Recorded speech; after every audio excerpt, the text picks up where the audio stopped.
සුබ දවසක් ඔයාලා හැමෝටම. ඔයාලා මල් හදන කෙනෙක් නම්, ගෙවතු වගාව කරන කෙනෙක් නම් මේ වීඩියෝ එක බලන්න කියලා ආරාධනා කරනවා. ඔයාලගේ වගාවේ මල් වෙන්නේ නැත්නම්, ගෙඩි හැදෙන්නේ නැත්නම් මෙන්න මේ පොහොර එක හදලා වගාවට දාලා බලන්න ප්‍රතිඵල කොහොමද කියලා. අපි කාලා විසි කරන කෙසෙල්ලෙල්ල කාබනික පොහොර එකක් විදියට අපේ වගාවට එකතු කරගන්න පුළුවන්. එයින් අපේ වගාවට අවශ්‍ය කරන පොටෑසියම් මේ පොහොර එකෙන් අපිට ලබා ගන්න පුළුවන්.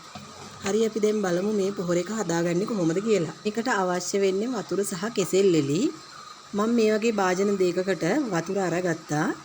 මේ පොහොර එක ක්‍රම දෙකකට අපිට හදාගන්න පුළුවන්. මේ තියෙන්නේ මං කෙසෙල් එලි කීපයක් අරගෙන බ්ලෙන්ඩර් කරලා ගත්ත උපු ද්‍රාවණය. මෙතන කෙසෙල් එලි 6ක් වගේ මිශ්‍රණයක් තමයි තියෙන්නේ.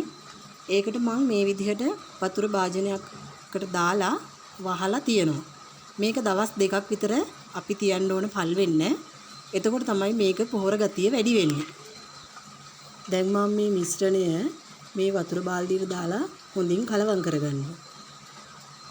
අපිට මේක දවස් 2ක් තමයි අවම තියන්න ඕනේ. 2කට වැඩි වුණා කියලා ප්‍රශ්නයක්වත් නැහැ. තියන්න මේකේ පොහොර රසය වැඩි වෙන එක තමයි වෙන්නේ. මෙන්න මේ විදිහට හොඳට කලවම් කරලා මම මේක හොඳ භාජනයේ පියනකින් වහලා දවස් 2ක් හෝ 3ක් පල් වෙන්න තියෙනවා. අවම වශයෙන් මේක දවස් 2ක්වත් තියන්න ඕනේ පල් වෙන්න.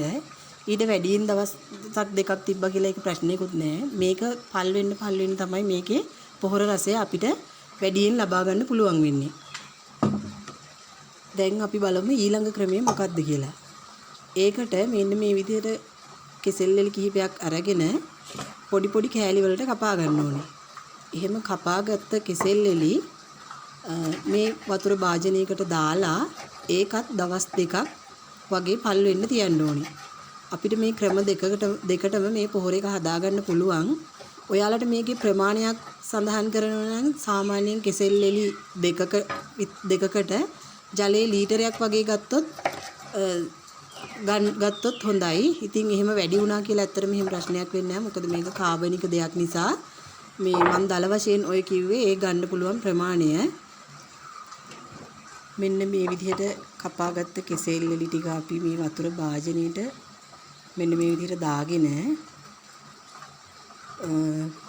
ඒකත් දවස් 2ක් විතර වහලා තියන්න ඕනේ. ඊට පස්සේ තමයි අපිට පෙරලා අරගෙන අපේ වගාවට දාන්න පුළුවන්. මේක ඔයාලට වතුර මිශ්‍ර කරන්නේ නැතුව උනත් කෙලින්ම වගාවට එකතු කරගන්නත් පුළුවන්. එහෙම කරා කියලා ප්‍රශ්නයක් වෙන්නේ නැහැ. නමුත් ඔයාලා මේක අඬු කෝප්ප එකක් මේ කෙසෙල් එලි දියර පොහොර එක ගන්නව නම් ඒ වගේ 4 ගුණයක් වතුර එකතු කරලා දාගන්න පුළුවන් නම් ඒත් කමන්නේ. ඉතින් අපි මේ පොහොර එක සතියකට එක වතාවක් හෝ දෙවතාවක් යෙදීම කරන්න පුළුවන්. මල් වලට වගේම ගෙවත්තේ අපි වගා කරන තක්කාලි, මෑ, බෝංචි, බටු වගේ ගෙවතු වගා සඳහාත් මේ පොහොර එක යොදා ගන්න පුළුවන්. ඉතින් මේක අපිට සතියට වතාවක් හෝ දෙවතාවක් දාන්න පුළුවන් කියලා මම ඔයාලට කිව්වා. ඉතින් වැඩි වුණොත් මේක එහෙම ප්‍රශ්නයක් වෙන්නේ නැහැ. ඔයාලට මේ විදිහට පාවිච්චි කරලා මේකේ වෙනස ඔයාලට අත්විඳින්න පුළුවන්. මේ පොහොර එක දාන්න සුදුසු ඇත්තටම ජල සම්පාදනය කරන දවසට මේ දියර පොහොර එක ඉසින්න පුළුවන් නම් හොඳයි. ඒ කියන්නේ ජල සම්පාදනය කරන දවසට ජල සම්පාදනය නොකර මේ පොහොර එක තමයි ඔයාලා දාන්න ඕනේ. එතකොට අපිට මේකේ නියම ප්‍රතිඵල ගන්න පුළුවන්. වීඩියෝ එක බලලා ලයික් එකක් කමෙන්ට් එකක් දාන්න අමතක කරන්න එපා.